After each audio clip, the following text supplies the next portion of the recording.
আমার আল্লাহ ডাক দিয়ে কয় রে ছুরি,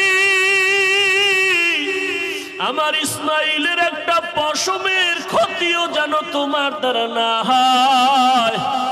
আল্লাহর হুকুমে ছুরি কোনো কার্যকারিতা করে না, একটা পশমও কাটে না। ইব্রাহিম নবী এবার পাথরের উপরে আঘাত করলেন, ছুরি দিয়া পাথরটা আলাদা হয়ে গেল। ইসমাইলের ডাক দিয়ে কয় বাবা, এইবার ফাইনাল রেডি হও, তোমার জবাই করার সময় রক্ত আমার হাতে না লাগা পর্যন্ত ছুরি চালাইতেই থাকবো, না হয় আমি ছুরি চালানো বন্ধ করব না। এবার ইসমাইলকে শেষবারের মতো শোয়াইয়া ছুরি যখন চালাবে, রক্ত হাতে না লাগা পর্যন্ত ছুরি চালানো বন্ধ করবে না বলিয়া ইব্রাহিম নবী নিয়ত করে ফেললেন। মা সহ্য করতে পারে না, সন্তান আবার কই, ওরেও আমার কাছে থাইকা যখন মা বলিয়া ডাক দেয়, কলিজাটা ঠান্ডা হয়ে যায়। একটা সন্তানের মা ডাকে এত মজা,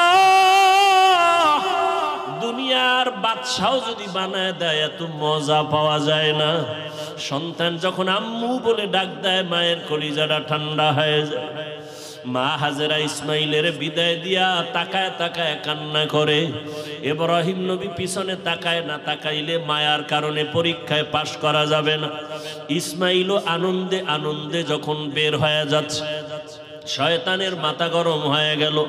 এই পরীক্ষায় যদি ইব্রাহিম পাশ করে, দুনিয়াওয়ালারা বহু বিধর্মী মুসলমান হবে। কেমনে পরীক্ষায় ফেল করানো যায়? হাজেরাকে একটু ধোকা দেই। হাজেরারে গিয়া ধোকা দিয়ে কয়, হাজেরা ইসমাইলের কোথায় ছাড়লা? কয় মালিকের দাওয়াতে গেছে। বলে কোন মালিক? বলে দুনিয়ার কোন বাদশা। কয় না না, আমি জানি আল্লাহ দাওয়াত দিছে। কেন? হাজেরাকে বলে জবাই করার জন্য। হাজেরা ডাক দিয়ে কয়, রে শয়তান, তুই আমাকে ধোকা দিস না। একটা বাবা হইয়া কোনোদিন সন্তানের জবাই করতে পারে না। যখন এই কথা বলছে, শয়তান ডাক দিয়া কয়, আল্লাহ হুকুম করছে জবাই করার জন্য। হাজেরা চোখের পানি ছাড়িয়া কয়, রে শয়তান, যদি আমার মাওলা হুকুম করে একজন ইসমাইল না, আল্লাহ যদি আমারে আরো ইসমাইল দেয়, আমি সব আল্লাহর রাস্তায় ছেড়ে দিতে রাজি। শয়তান দেখলো এখানে হাজেরাকে ধোকা দিয়ে আটকানো যায় না, দৌড়াইয়া গেছে শিশু ইসমাইলের একটু ধোকা দেওয়ার জন্য। ইসমাইলের গিয়া যখন ধোকা দিতে গিয়া কয়, ইসমাইল কই যাও? বাবার কাছে ছুরি আছে, তোমারে জবাই করবে। ইসমাইল তো বুঝ কম, ডাক দিয়া কয়, আব্বা জান, আপনি কি আমাকে জবাই করতে নিয়ে যাইতেছেন? এবার ইব্রাহিম কয়, শয়তান পাথর মারো। এই তিন জায়গায় ধোকা দিছে। ইব্রাহিম আর ইসমাইল মিলিয়া তিন জায়গায় পাথর মারলেন। আল্লাহ তাআলা আইন করে দিলেন, আমার ইসমাইলের কথা কাজটা আমার কাছে ভালো লাগছে। ইব্রাহিমের এই কাজ কিয়ামত পর্যন্ত স্মৃতি হয়ে থাকবে মুসলমানের কাছে। আজকে যেই তিন জায়গায় ইসমাইল আর ইব্রাহিম পাথর মেরেছেন, ওই তিন জায়গায় পিলার করা আছে। ও হাজিরা, তোমরা হজ করতে গিয়া ওই তিন জায়গায় যদি পাথর না মারো, তোমাদের একজন আর হজও কবুল হবে না।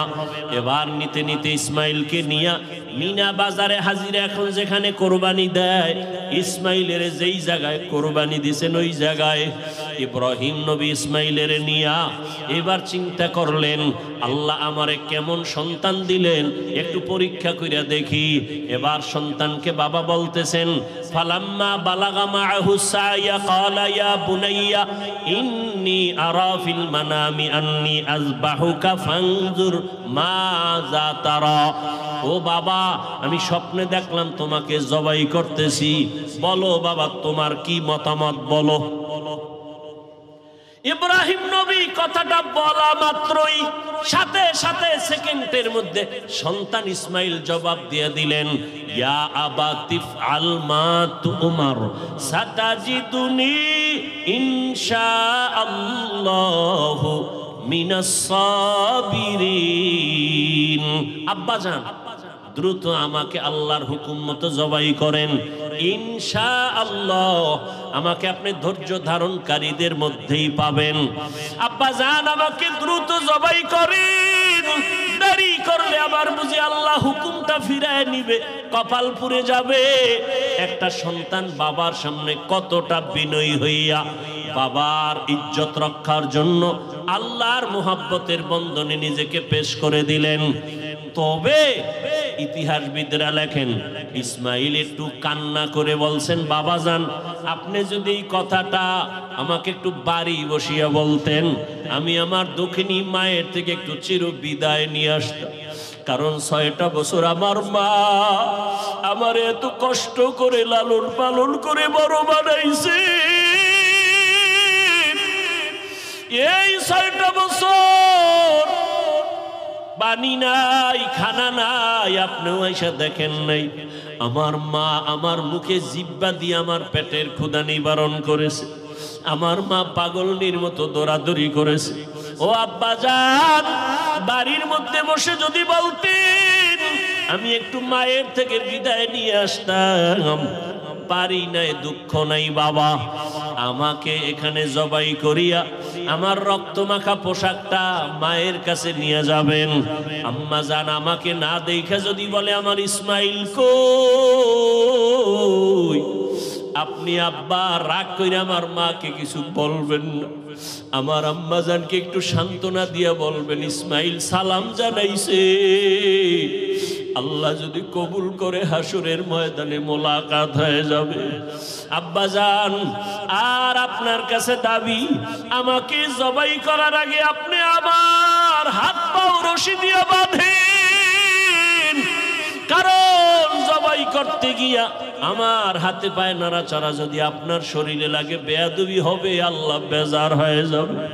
আব্বা জান আপনি কাপড় দিয়ে আপনার চক্ষু দুইটা বেঁধে নেন, কারণ জবাই করার সময়, ছুরি চালানোর সময় আমার চেহারায় যদি আপনার নজর লাগে, মায়ার কারণে আপনি জবাই করতে পারবেন না, আল্লাহ বেজার হয়ে যাবে। আব্বাজান আমি শুয়া পড়লাম, তাড়াতাড়ি আমার গলায় ছুরি চালান। ইব্রাহিম নবী ইসমাইলের শোয়াইয়া যখন ছুরিটা চালাইতে চায়, আমার মাওলার কুদরতি অন্তরে এত মায়া, আমার আল্লাহ ডাক দিয়ে কয় রে ছুরি, আমার ইসমাইলের একটা পশমের ক্ষতিও যেন তোমার দ্বারা না হয়।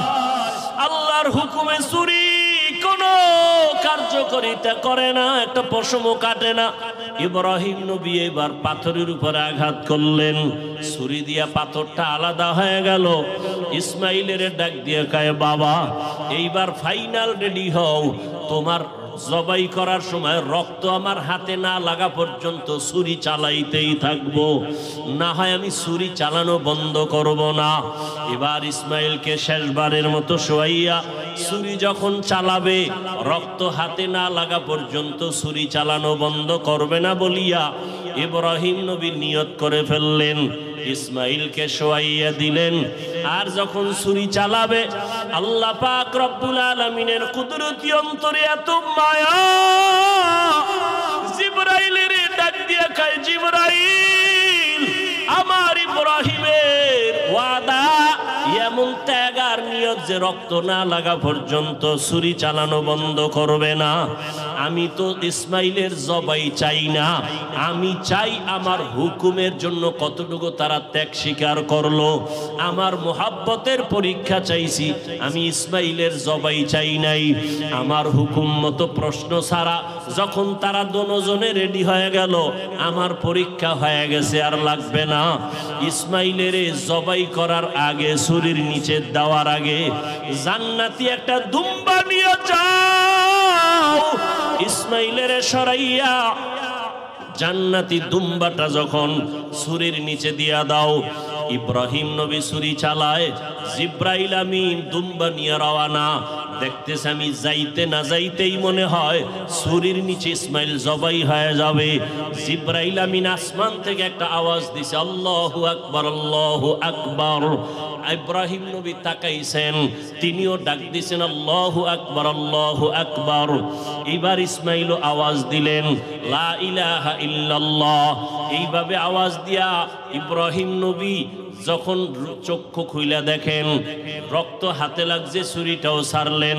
যখন তাকায়া দেখে খুশি মনে ইসমাইল বুঝি কোরবানি হয়ে গেল, কিন্তু না, দেখে একটা অপরিচিত জন্তু জবাই হয়ে গেল।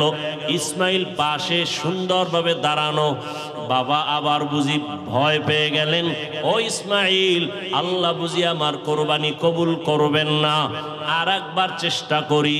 সাথে সাথে ওহী নাজিল হয়ে গেল।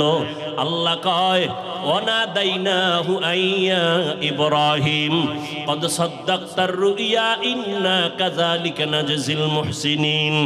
ইব্রাহিম, তুমি আমার পরীক্ষায় পাশ করছো। হাজেরা কাঁদতেছে ইসমাইলের জন্য, জলদি করে যাও,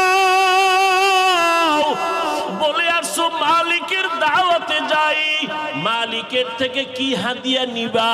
আমার পক্ষ থেকে দুম্বার গোশত হাদিয়া দিয়া দিলাম। ওয়াফাদাইনাহু বিযিবহিন আযীম, আমার পক্ষ থেকে হাদিয়া দিলাম এই জবাই করা দুম্বার গোশত। ইসমাইলের নিয়ে যাও, ইসমাইলের হাজেরার কোলে ফিরায়া দাও, আর মালিকের পক্ষ থেকে দুম্বা হাদিয়া পৌঁছাইয়া দাও।